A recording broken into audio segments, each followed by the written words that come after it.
No, Minseok, please stop. You're hurting me. You stupid bitch! Please stop, Minseok. Oh, stop, Junjae. You'll hurt him. You did good today, Queen. I just sat there looking pregnant.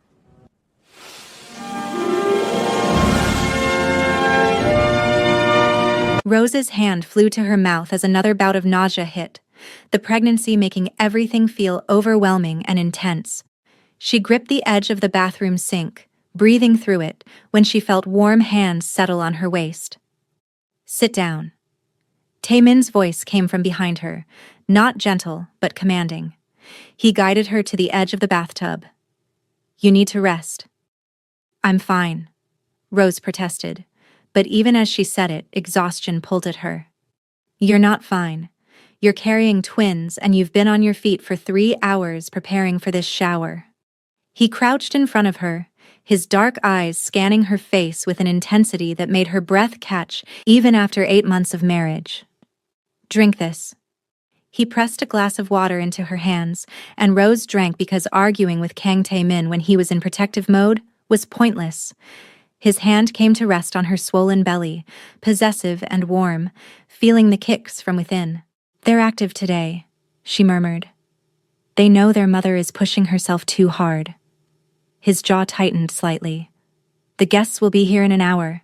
You're going to sit. You're going to smile. You're not going to lift a finger. Understood? Rose couldn't help but smile. You're insufferably bossy. And you love it. He stood, pulling her up with him carefully. Now get dressed. The blue dress. It's comfortable. An hour later, the penthouse was filled with the warm chaos of celebration.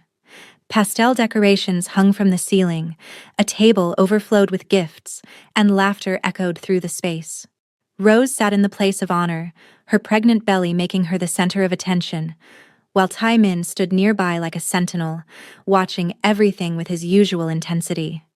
Yura bounced over with the energy of someone who'd had too much champagne, pulling Hae-soo along with her. Rose, this is beautiful.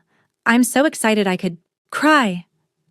Please don't cry, Rose laughed, patting the seat beside her.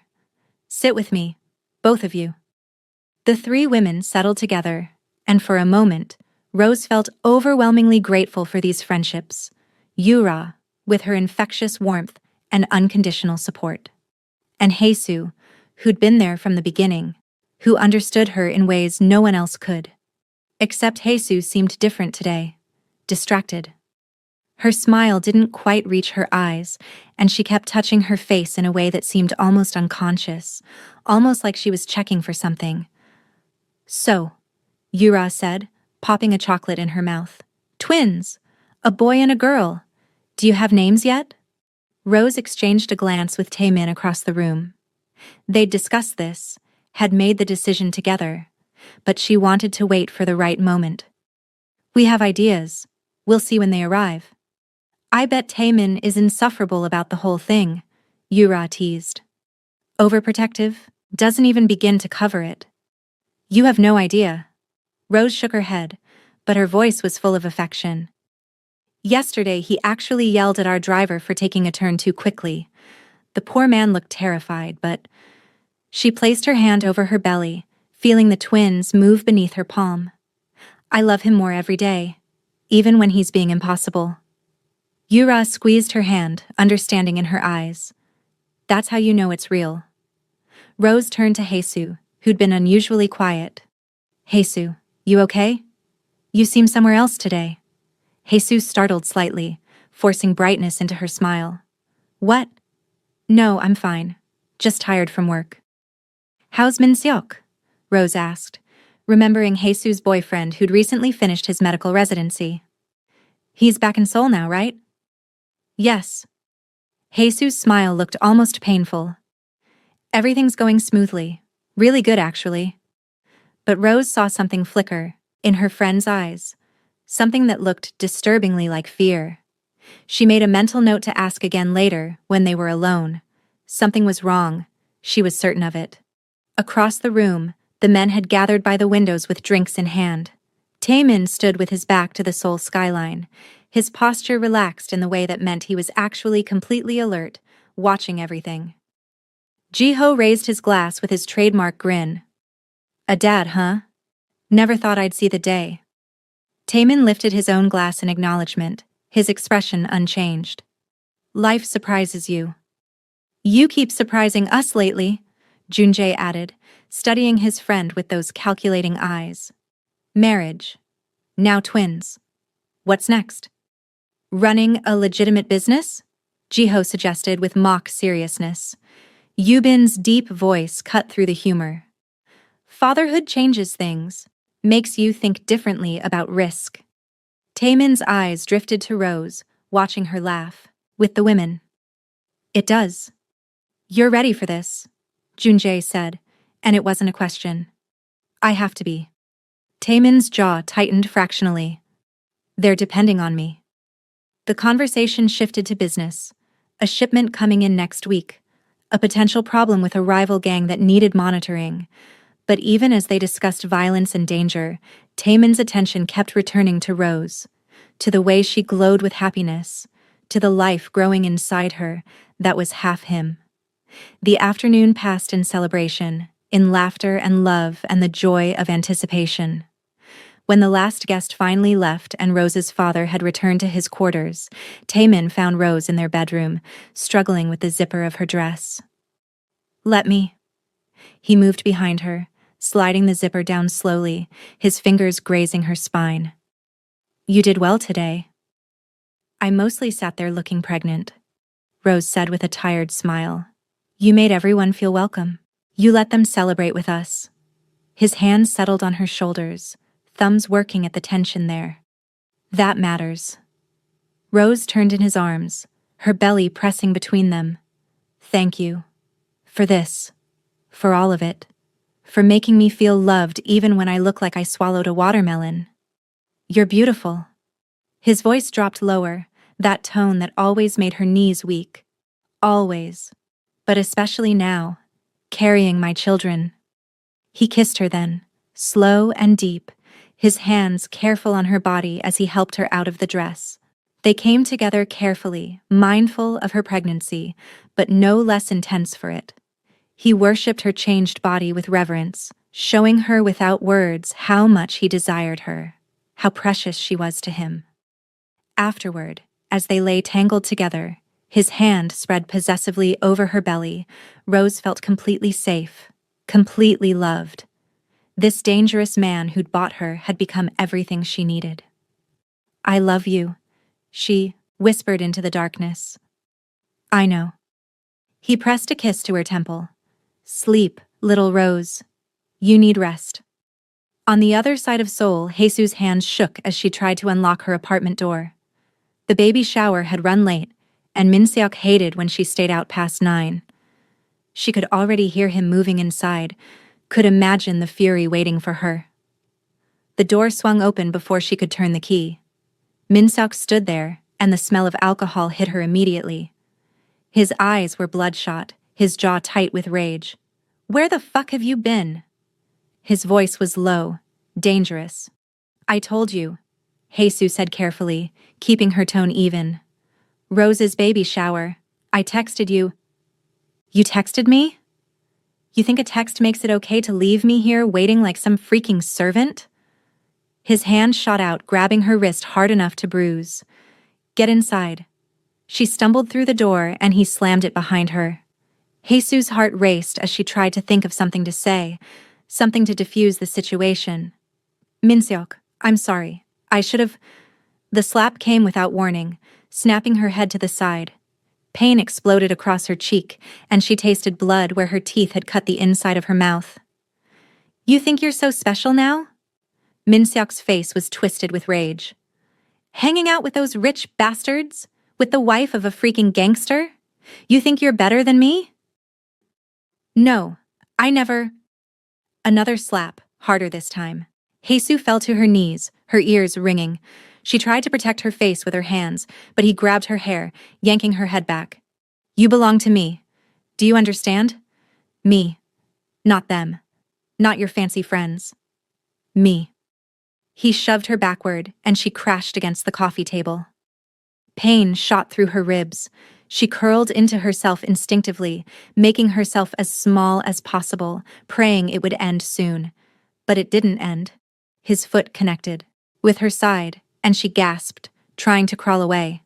Another kick. She felt her lips split, tasted more blood, felt pain radiating through her entire body. "Please," she sobbed. "Min-seok, please stop." He raised his foot for one final kick, aiming for her stomach. Hae-soo closed her eyes, bracing herself for the impact, praying it wouldn't break something vital. But it never came. Instead, she heard the sickening sound of fist meeting flesh, but not hers. A different grunt of pain. Male. Confused. Hae-soo opened her eyes and saw Ho Jun-jae standing in her apartment, his hand wrapped around Min-seok's throat. And the expression on Jun-jae's face was the most terrifying thing she'd ever seen. He looked like he could burn down the entire city and not feel a thing. "Bad mistake," Jun-jae said quietly, his voice colder than ice. Then he threw Min-seok across the room like he weighed nothing. What followed was brutal and efficient. Jun-jae moved. Like violence incarnate, each punch calculated to cause maximum pain. Min-seok tried to fight back, tried to defend himself, but he was no match for someone who'd been trained to kill since childhood. Blood splattered across the walls. Min-seok's face became unrecognizable, his nose shattered with a sickening crack. Jun-jae's knuckles split open, but he didn't seem to notice or care. Min-seok went limp, unconscious, but Jun-jae didn't stop. Couldn't stop. Weeks of seeing Hae-soo's carefully hidden bruises, of noticing the way she flinched at sudden movements, of watching her make excuses. All of it poured out of him in a rage he couldn't control. "Jun-jae!" Hae-soo's voice was barely a whisper, but somehow he heard it. She'd managed to stand, was stumbling toward him on shaking legs, her arms wrapped around his waist from behind, using what little strength she had left to hold him back. "Stop, please. You'll kill him." The feel of her, broken and bleeding because he hadn't protected her sooner, broke through the red haze of his fury. Jun-jae froze, breathing hard, his entire body trembling with suppressed violence. He turned to look at her, and the devastation in his eyes almost broke her. His hands came up to frame her face, so gentle despite the blood covering them, despite the rage still coursing through him. "What the hell, Hae-soo?" His voice cracked on her name. "What the hell?" Then he was pacing, running blood-stained hands through his hair, Min-seok's blood smeared across his expensive clothes. "How long? How long has this been happening?" Hae-soo couldn't answer. Could only stand there sobbing silently, her split lip throbbing, her ribs screaming with every breath. "Answer me!" He was yelling now, but she heard the fear underneath, the terror of what he'd almost been too late to stop. 7 months, she whispered. Jun-jae released a string of curses in Korean, each word more vicious than the last. 7 months. 7 months. And you didn't think to tell anyone? How dumb can you be? The words should have hurt, but Hae-soo was too numb to feel anything anymore. He crossed to her in 2 strides, grabbed her hand, not roughly, but firmly. "You're coming with me." "But Min-seok." "To hell with Min-seok." Jun-jae's eyes were black with fury. "He's lucky I'm leaving him alive, barely." He pulled her toward the door and Hae-soo followed because she didn't know what else to do. Behind them, Min-seok lay unconscious in a pool of his own blood, and Hae-soo couldn't bring herself to care if he ever woke up. The drive to Jun-jae's penthouse passed in silence. Hae-soo sat in the passenger seat staring at nothing, her body aching with every breath. She could feel dried blood on her lip, could taste it metallic and bitter. Jun-jae's knuckles were white on the steering wheel, his jaw clenched so tight she thought it might shatter. When they arrived, she realized she'd never seen where he lived. The building was in Gangnam, all glass and steel screaming wealth. The penthouse took up the entire top floor, with floor-to-ceiling windows overlooking Seoul's glittering skyline. "Sit." Jun-jae pointed to the leather sofa, his voice flat and commanding. Hae-soo lowered herself carefully, every movement sending fresh waves of pain through her ribs. She caught sight of herself in the dark window's reflection. Split lip, bruised cheek, hair disheveled. She looked like exactly what she was. Broken. Junjae disappeared down a hallway, returning moments later with a first aid kit. He sat beside her without a word, opening it methodically. When he reached for her face, his hands were surprisingly gentle, carefully cleaning the blood from her split lip. But she could see the rage still simmering beneath his controlled exterior. Could see it in the set of his shoulders, the tension radiating from every muscle, the way his hands trembled slightly as he worked. Say it again. How long has that bastard been putting his hands on you? The question came quiet but devastating. Haesu kept her eyes down, shame burning through her. She didn't answer. I don't like to repeat myself. His voice was soft, dangerous. 7 months, she whispered. His anger seemed to intensify at his Haesu's confirmation. And you didn't think to tell anyone about it? He spun back to face her. That is the dumbest shit you could ever do? Rose is your best friend. Yura would have helped. I would have... His voice broke slightly. Jesus. Haesu. 7 months. I'm sorry, she sobbed. Don't apologize to me. Don't you dare. He crouched in front of her, forcing her to meet his eyes. You're staying here, until that bastard is dealt with. That's not a discussion. But, no buts. You're staying. Haesu was too tired, too broken to argue. She just nodded. Then something clicked in her mind through the haze of pain and shame. She looked up at him, confusion cutting through everything else. Wait. How did you even know to come to my apartment tonight? How did you find me? Junjae's jaw tightened. He didn't answer immediately. Junjae. Her voice was stronger now, demanding. How did you know I was in danger? Were you following me? He turned to face her fully, and his expression was unreadable. I've had someone watching your building, making sure you got home safe every night. Haesu's breath caught. You've been having me followed? Without telling me? Yes. Just that. No apology, no justification. Just cold confirmation. For how long? 3 weeks. Since I first saw the bruises you tried to hide at that dinner we all had a month ago. His eyes met hers, hard and unyielding. I knew something was wrong. The way you kept touching your ribs. The way you flinched when someone moved too quickly. I had my suspicions about that boyfriend of yours. So you just decided to spy on me? Anger flared through her exhaustion. You had no right. I had every right. He cut her off, his voice dropping to something dangerous. Because tonight, when my man called and said he heard screaming from your apartment, I got there in time to stop that bastard from killing you. So yes, I was having you watched. And I'd do it again. The words hung between them, heavy and undeniable. He'd been protecting her without her knowledge, without her permission. It should have felt like a violation. Instead, it felt like the only reason she was still alive. Can you not tell Rose? The words came out small. Or Yura. Please. Rose is pregnant. I can't burden her with this. Junjae studied her face for a long moment. Finally, he nodded once. Fine. But only until this is handled. After that, no more secrets. He finished treating her wounds in tense silence, his touch careful despite the anger radiating from him. When done, he showed her to a guest room, luxurious and impersonal with crisp white sheets. You're taking 2 days off work, he said from the doorway. You need to recover. I can't just... That wasn't a request, sunshine. His tone left no room for argument. Rest. I'll handle your manager. The first 2 days passed in a haze. Haesu slept more than she'd slept in months, her body finally giving in to exhaustion now that she felt safe. When she was awake, she stayed in the guest room mostly, venturing out only for food and water. Junjae left early each morning, returning late. He never asked how she was feeling, never checked on her beyond a brief knock on her door with meals. His way of caring, she realized, wasn't soft or verbal. It was practical. It was making sure she had everything she needed while giving her space to heal. On the 3rd morning, Haesu woke feeling marginally more human. The bruises were still there, her lips still split, But the worst of the pain had dulled. She found Junjae in the kitchen, shirtless, making coffee.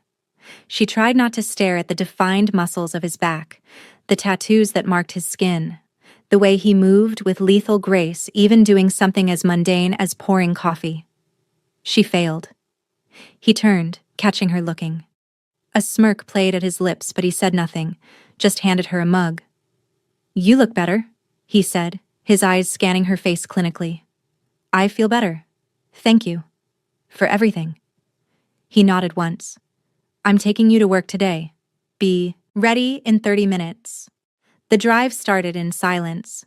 Jesus stared out the window, watching Sol pass by, trying not to be hyper-aware of his presence beside her.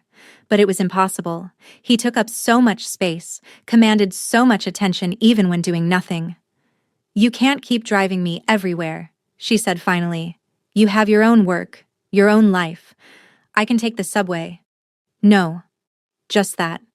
No explanation, no discussion. Jesus felt irritation spark in her chest. "That's not an answer. I can't keep depending on you like this. It's not fair to you, and I'm perfectly capable of—" "Are you?" He cut her off, his voice cold. "Because 3 days ago you were getting beaten half to death in your own apartment." The words hit like a slap. Jesus' face burned with shame and anger. "That's not fair." "It's reality." His hands tightened on the wheel. "Until Minseok is dealt with permanently, you don't go anywhere. Alone. End of discussion. You can't just order me around like—" The car came to a stop as the traffic light turned red. Without warning, Junjae leaned toward her. Jesus' words died in her throat as he invaded her space, his face suddenly inches from hers. Her eyes closed instinctively, her breath catching, her heart hammering against her ribs. This was it. He was going to kiss her. But it never came. Instead, she heard the click of her seatbelt fastening. When she opened her eyes, he was already leaning back, a satisfied smirk on his face. "I hope you weren't thinking I was going to kiss you." "Right, sunshine." Mortification flooded through her, her face flamed hot, and she couldn't meet his eyes. He'd known exactly what she thought, had done it deliberately to prove a point. I didn't. Sure you weren't." His smirk widened as he started driving again, clearly enjoying her embarrassment. They didn't speak the rest of the way.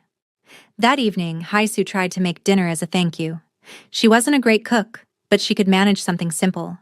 Except the sauce burned while she was cutting vegetables, and smoke started filling the kitchen. Shit. She rushed to turn off the stove, waving a towel at the smoke. Junjae appeared from his study, his expression alert. "What happened?" "I was trying to cook and I burned. I'm sorry, I'll clean it up." Instead of anger, she saw his lips curve slightly, not quite a smile, but close. "Move." "What?" "I said move." He stepped behind her, his chest against her back, and reached around her for the knife she'd been using. "You're going to cut yourself holding it like that?" Jesus froze, hyper-aware of every point of contact between them. His body was solid and warm behind her, his arms caging her in as he guided her hands with the knife.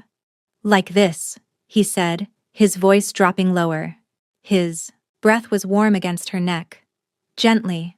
She could barely breathe, could barely think. All she could focus on was the heat of him, the way his voice seemed to resonate through her entire body, the strength in his hands guiding hers. "Are you paying attention, sunshine?" His lips were so close to her ear she felt them move. "Yes," she managed, her voice barely a whisper. They stayed like that for a moment too long, the vegetables forgotten. Then Junjae stepped back abruptly, leaving her cold. "Keep practicing," he said, his voice rough. "I have work." He left the kitchen, and Jesus stood there trembling, the knife still in her hand, wondering what the hell was happening to her. The next few days fell into a pattern. Morning drives filled with loaded silence, evening meals where they circled each other like predators, late nights when they'd both emerge from their rooms unable to sleep, only to find each other in the living room. One night, Jesus found him there first, sitting in the dark with a glass of whiskey. She wore one of his shirts she'd borrowed. It fell to mid-thigh, swallowing her frame. He looked up when she entered, his eyes tracking her movement as she sat on the opposite end of the couch. "Can't sleep?" he asked. "No. You?" "Never sleep much." They sat in silence for a while. Then Junjae spoke again. "That shirt looks better on you than it ever did on me." Haesu's breath caught. "I can give it back." "Keep it." His eyes held hers. "I like seeing you in my clothes." The confession hung in the air between them. Haesu didn't know what to say, didn't know how to respond to this version of him, the one who said things that made her heart race. "Why are you doing this?" she asked finally. "Taking care of me, driving me everywhere, letting me stay here." Junjae studied her for a long moment. "Because someone has to." "That's not an answer. It's the only one you're getting tonight." He stood, draining his whiskey. But before he left, he stopped beside her section of the couch. His hand came out, tilting her chin up roughly so she had to look at him. "Get some sleep, sunshine. You look exhausted." Then he was gone, leaving her alone in the dark with her racing heart. A week into living together, Haesu was closing up at the restaurant when a male coworker, Sungmin, lingered behind.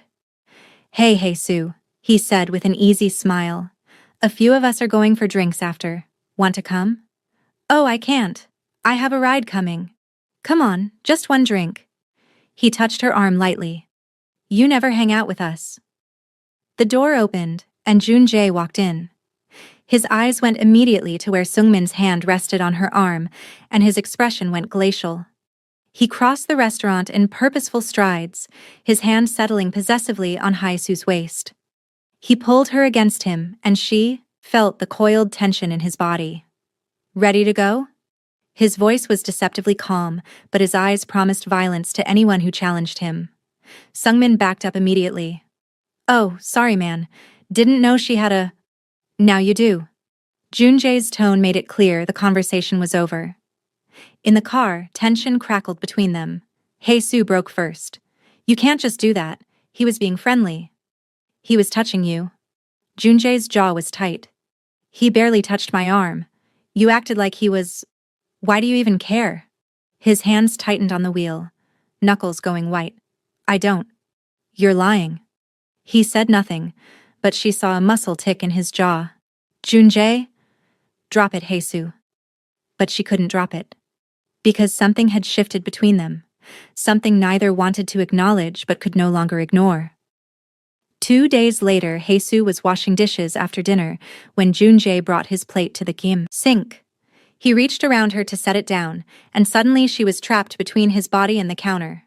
Neither of them moved. "You should step back," she said, her voice unsteady. "Should I?" His voice was low, dangerous.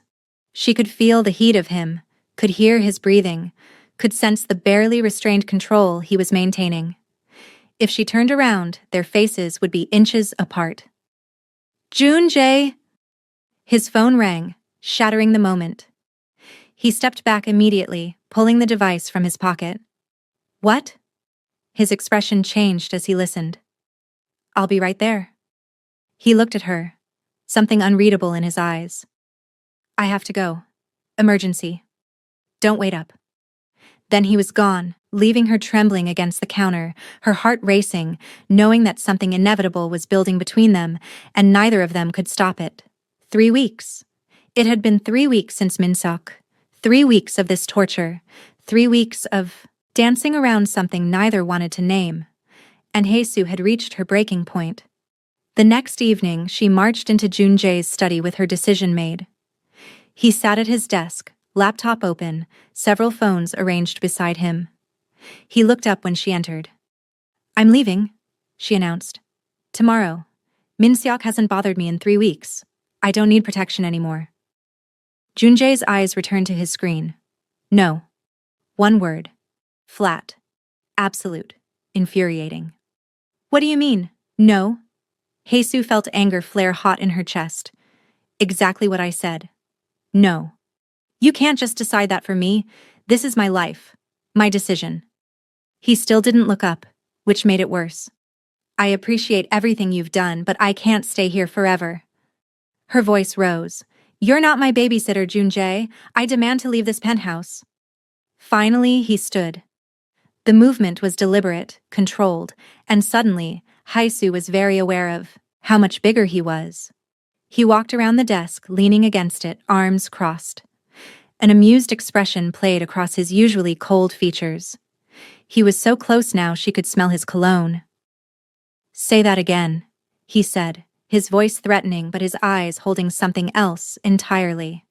"I said I'm leaving and you can't stop." She didn't finish. In one fluid movement, Junjae grabbed her by the waist and pulled her flush against him. His mouth crashed down on hers, and every thought in her head evaporated. The kiss was desperate, passionate, consuming.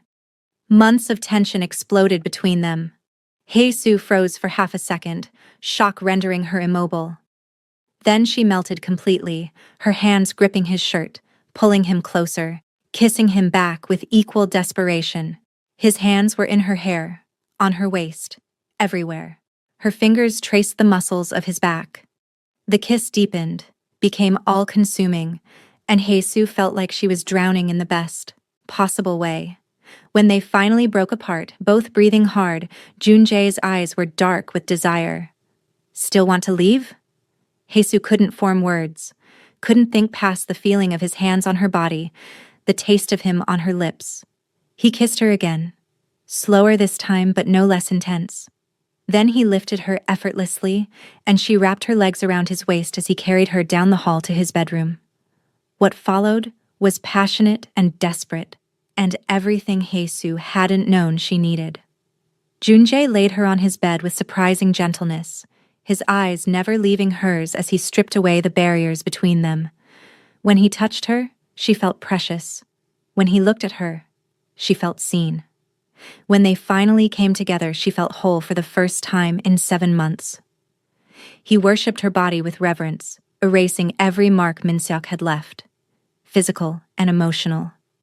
His hands were both demanding and careful, claiming her completely, while somehow healing her at the same time. They moved together with an intensity that stole her breath, and Hye-soo surrendered to it completely, to him completely. They held each other through the night, learning each other's bodies, discovering what made the other gasp and shatter. When exhaustion finally claimed them as dawn broke, they lay tangled together, and Hye-soo felt something she'd thought was lost forever. Hope. The next morning, Hye-soo woke slowly to sunlight streaming through unfamiliar windows.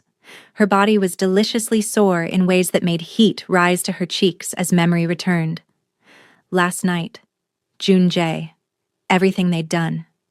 She opened her eyes to find him sitting on the edge of the bed, fully dressed, with a tray of breakfast beside him. Coffee, pastries, fresh fruit arranged beautifully.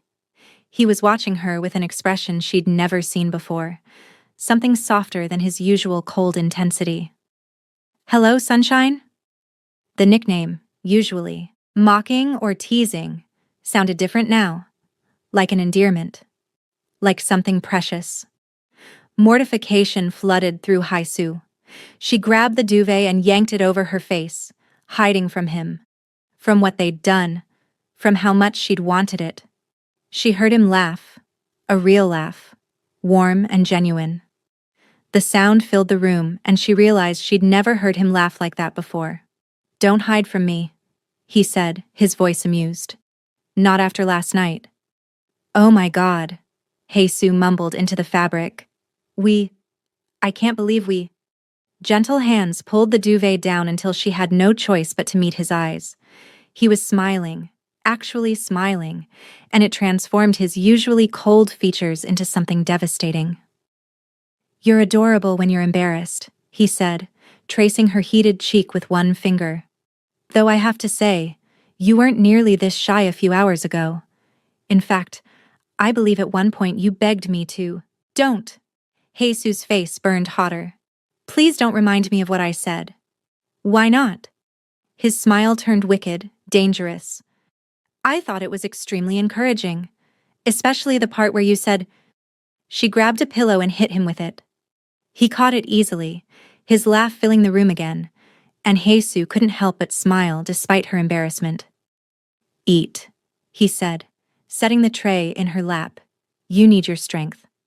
I plan to make you say all those things again tonight. The following weeks were a revelation. Their relationship, if she could call it that, deepened in ways Haesoo hadn't expected. Junjae still drove her to work every day, but now their conversations were punctuated with stolen kisses and lingering touches. The tension hadn't disappeared. It had just transformed into something warmer and more terrifying. At the penthouse, they fell into routines that felt simultaneously natural and surreal. He'd come home from whatever dark business he handled, and she'd be waiting. They'd cook dinner together.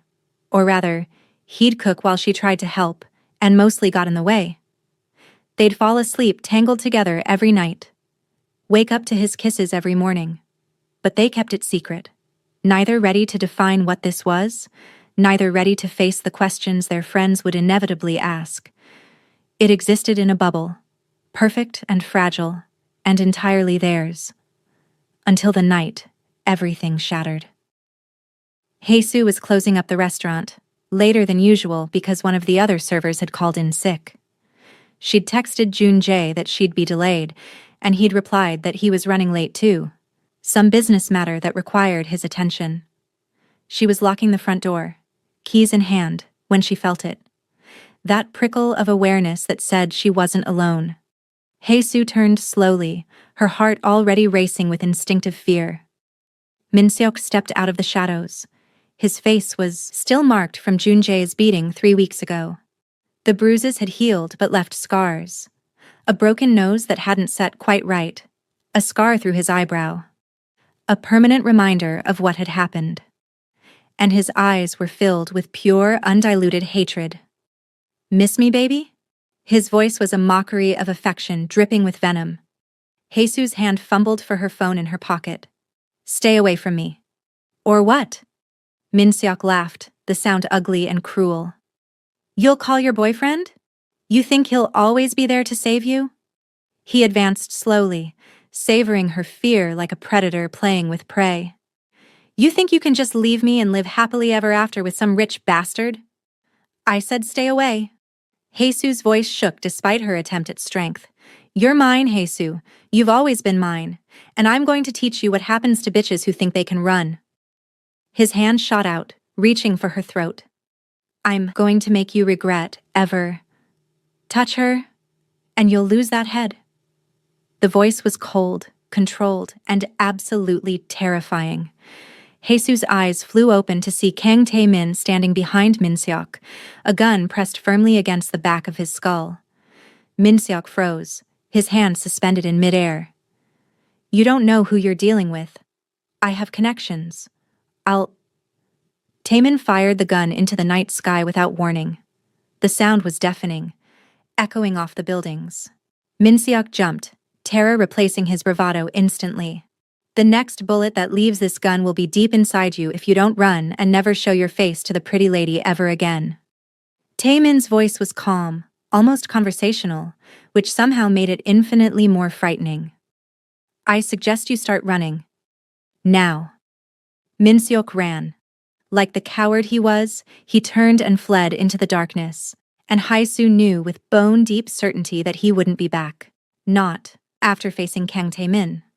Taemin lowered the gun, his expression unchanging as he looked at Haesoo. His cold eyes scanned her briefly, checking for injuries. Get in the car, Miss Han. It wasn't a request.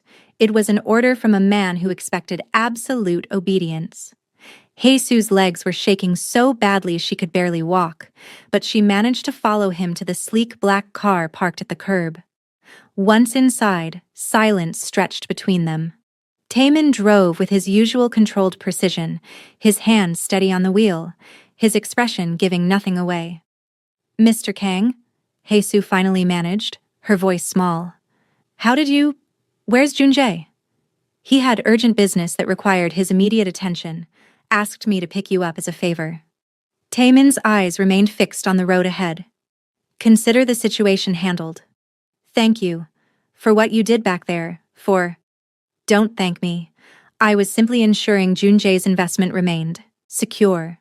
The word should have stung, should have made her feel like property, but Haesoo understood what he really meant. In Taimin's world, caring was expressed through protection, not words, through action, not sentiment. They drove in silence for several minutes before Haesu gathered her courage. Can you not tell Rose about this? Please? With her pregnancy and the twins coming soon, I don't want her worrying about me. She has enough to deal with. Taemin's jaw tightened fractionally, the only sign he'd heard her. I don't keep secrets from my wife, Miss Han.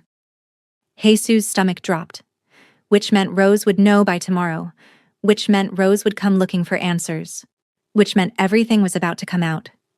The abuse, Junjae, all of it. I understand, she said quietly. Taemin pulled up to Junjae's building and put the car in park. For a moment, he just sat there, and Haesu wondered if he was going to say something else. Finally, he spoke without looking at her. Junjae is many things: cold, violent, dangerous, but he's loyal to those he claims as his. If he's protecting you, it's because you matter to him. Don't make him regret that choice. Before Haesu could respond, he was already getting out, opening her door with cold efficiency. She stepped out, and he drove away without another word, leaving her standing in front of the building alone. Haesu went up to the penthouse and waited. She paced the living room, her mind racing, anxiety eating at her piece by piece. What if something had happened to Junjae? What if he was hurt? What if... The front door opened. Junjae walked in, and Haesu's relief was so overwhelming her knees nearly buckled. But that relief died instantly when she saw him. Blood spattered across his expensive shirt, smeared on his hands, a cut on his knuckles that was still bleeding. He saw her and crossed the room in 3 strides, his hands immediately on her face, her arms, checking for injuries with frantic precision. Are you hurt? His voice was rough, urgent. Did that bastard touch you? No, he didn't. Haesu grabbed his hands, stilling them, forcing him to look at her. Look at me, Junjae, I'm fine. Taemin handled it. You handled it. Something cracked in his expression. He pulled her against him hard, burying his face in her neck, his arms wrapping around her so tight she could barely breathe. I can't lose you, he said against her skin, and she heard the fear underneath the words, raw and real and terrifying. You won't, she promised, holding him just as tight. He kissed her then, and it was filled with everything they weren't saying. Relief and fear and possession and something deeper. Something neither was ready to name. When they finally broke apart, both breathing hard, he rested his forehead against hers. He won't bother you again. Ever. Haesu didn't ask what that meant. Didn't want to know the details of what Junjae had done in the hours since Minseok had run. She just held him and let him hold her, and tried to process that she was finally, truly safe. They stayed like that for a long time, wrapped in each other, both trembling with the aftermath of fear and relief. Eventually, Junjae pulled back, his hands framing her face gently. Let's get you to bed, he said softly. It's been a long night. They fell asleep tangled together, both needing the contact, both needing the reassurance that the other was real and safe and there. The next morning came too soon. At 7 a.m., the front door to the penthouse burst open with enough force to make both Haesu and Junjae bolt upright. Haesu! Rose's voice rang through the penthouse, heavy with emotion. She and Junjae were having breakfast, and she nearly spilled her coffee at the whirlwind of energy that burst into the room. Rose stood there, heavily pregnant and crying, with Yura right behind her, looking equally emotional. Behind them, she could see Taemin, Yubin, and Jiho giving them space, but clearly present. The men exchanged knowing looks, then Taemin gave a barely perceptible nod. They retreated to Junjae's study, leaving the women alone. Why didn't you say anything? Rose was full-on crying now, hormones clearly amplifying everything. How dare you carry this burden alone this whole time? Yura was crying too, rushing forward to pull Haesu into a hug. Rose joined them, and suddenly all 3 women were sobbing, holding each other tight. I didn't want to burden you, Haisu said through her tears. With the pregnancy and everything, it seemed unfair to burden you with my personal matters. I'm sorry, you guys. I'm so sorry. You're our sister, Rose said fiercely. Your burdens are our burdens. Always. They held each other for a long moment before Yura pulled back, wiping her eyes. Where is that bastard now? I have freaking good lawyers that'll have him behind bars in days. His license seized? His life destroyed? He's handled, Jesus said quietly. Permanently. Understanding passed between them. They didn't ask for details. Jesus told them everything. How the abuse had started when Min-seok returned from his residency. How it had escalated over 7 months. How she'd hidden it from everyone. How Jun-jae had rescued her and let her stay here. Rose held her hand through the entire story, crying silently.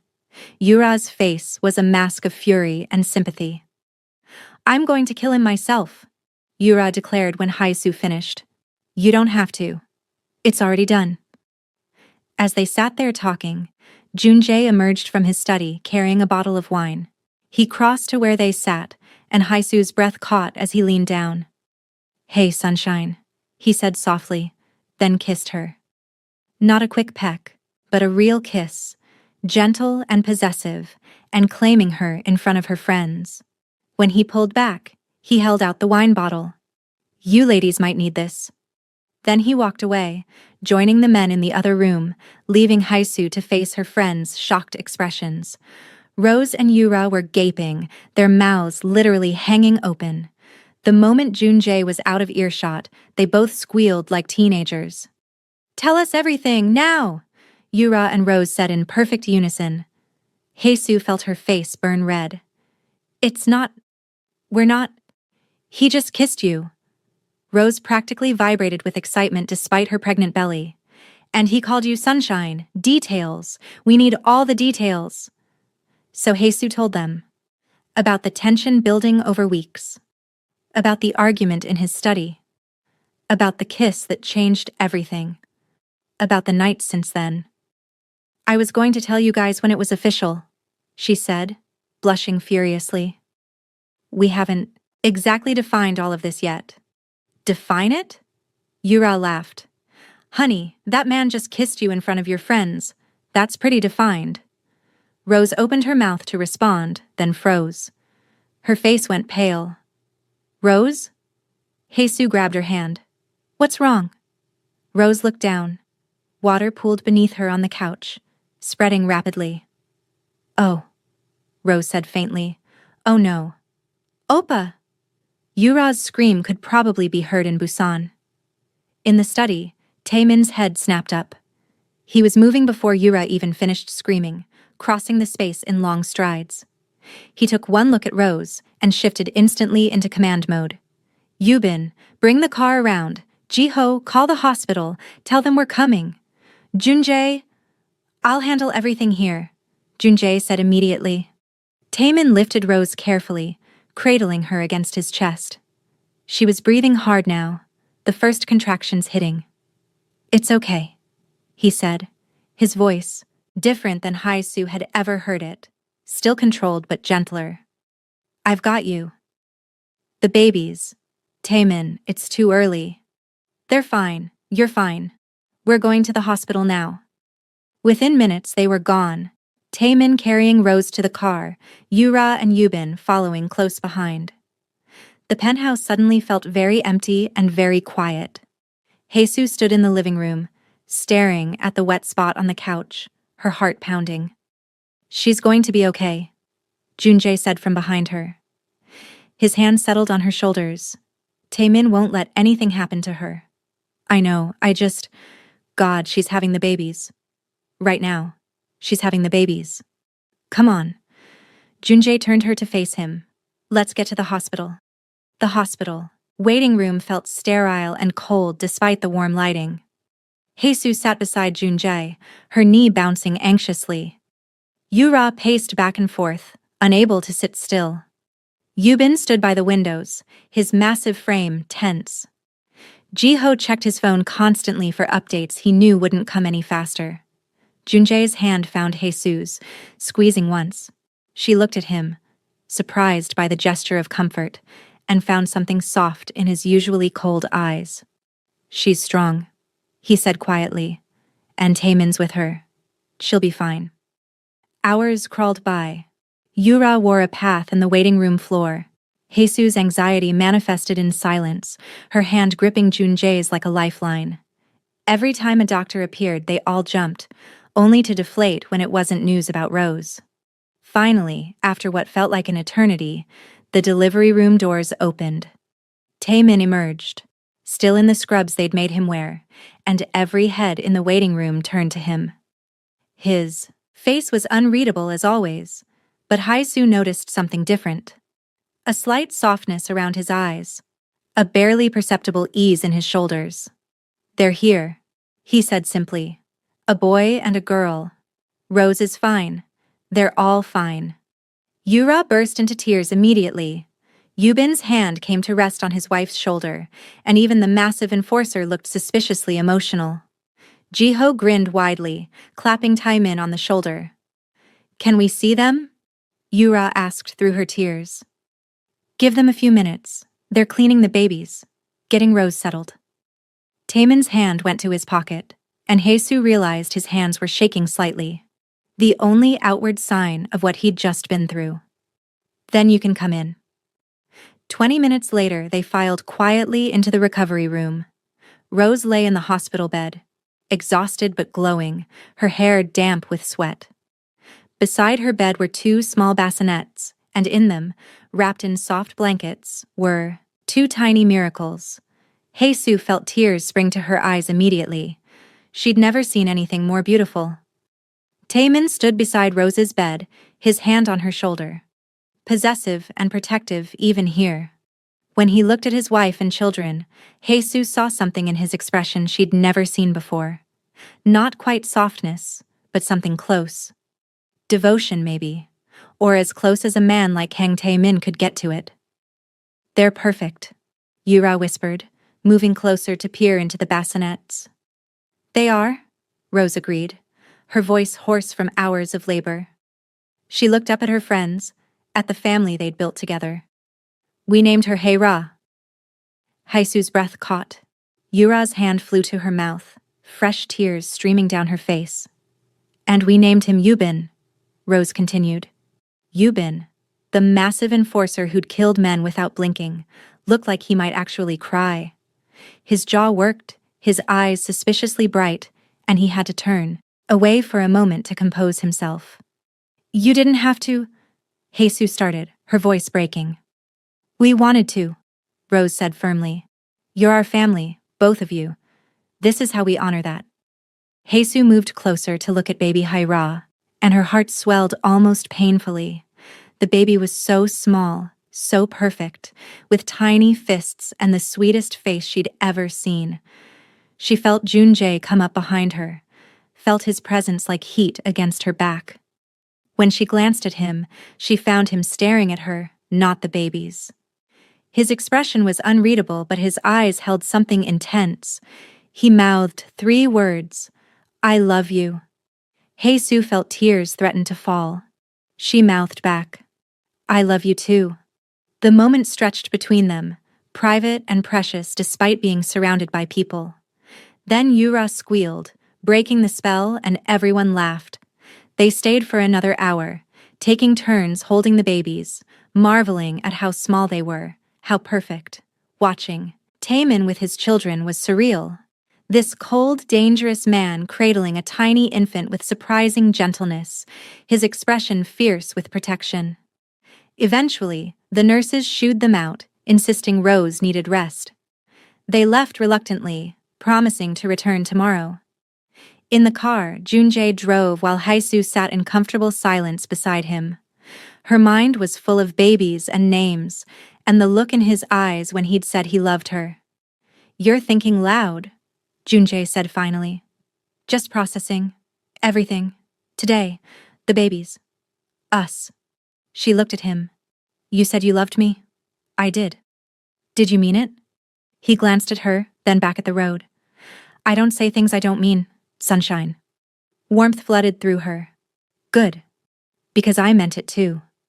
His hand found hers, threading their fingers together.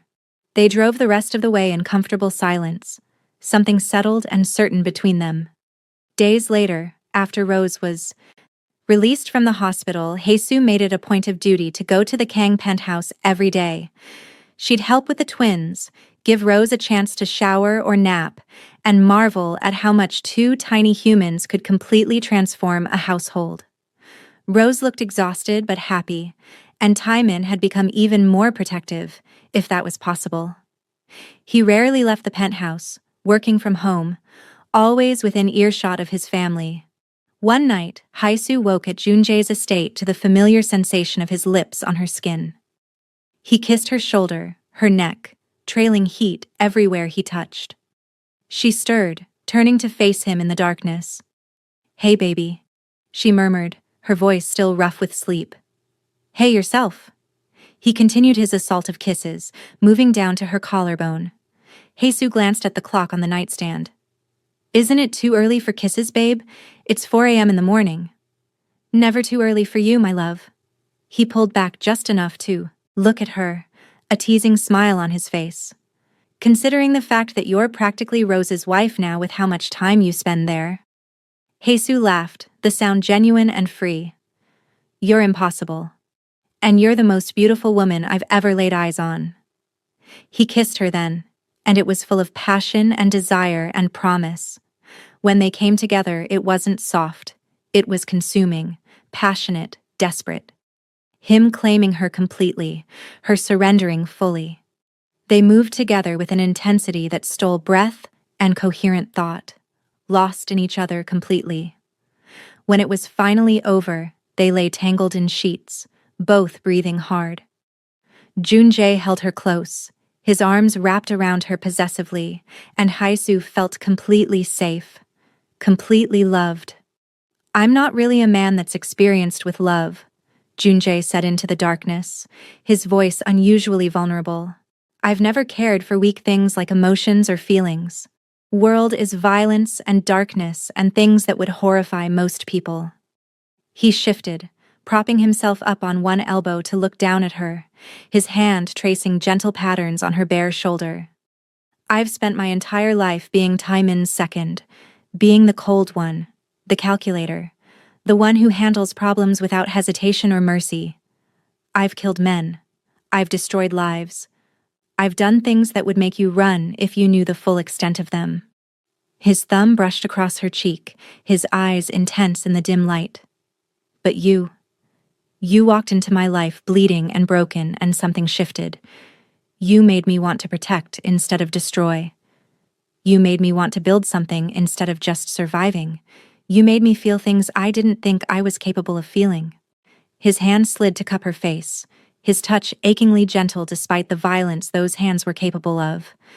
"You're my sunshine in all this shadow, Haisu. You're the only good thing in my dark world. And I know I'm not easy. I know I'm cold and possessive and demanding. I know my world is dangerous and violent and not what anyone should want. But His voice caught slightly, and Haisu saw something raw and unguarded in his expression. "I want you. Officially. Completely.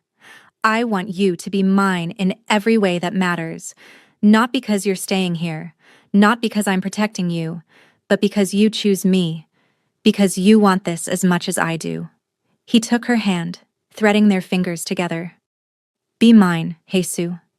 My girlfriend, my woman, my future.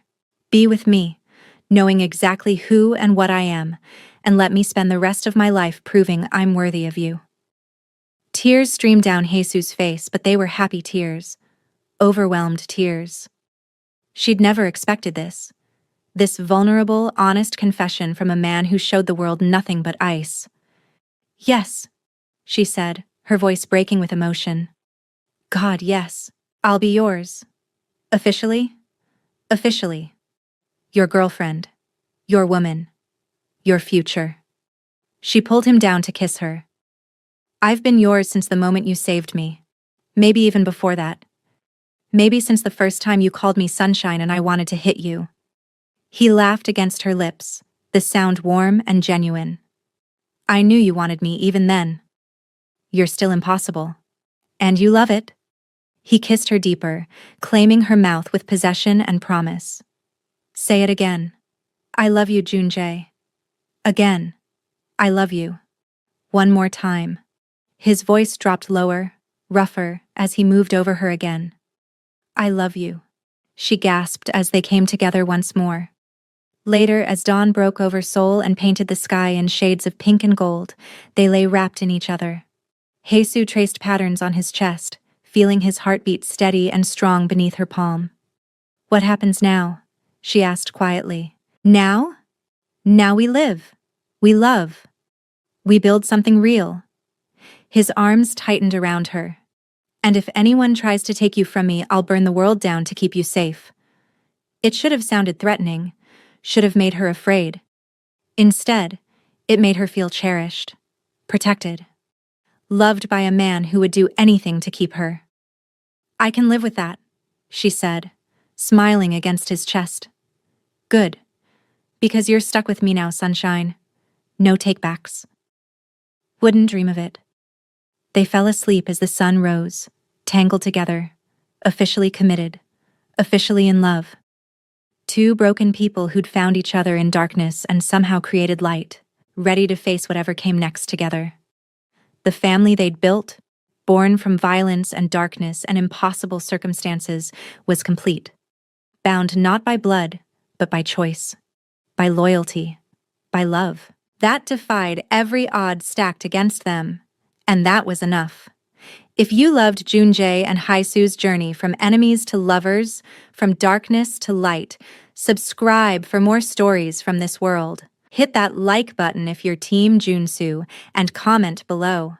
What was your favorite moment? The rescue? The seatbelt tease? The I love you?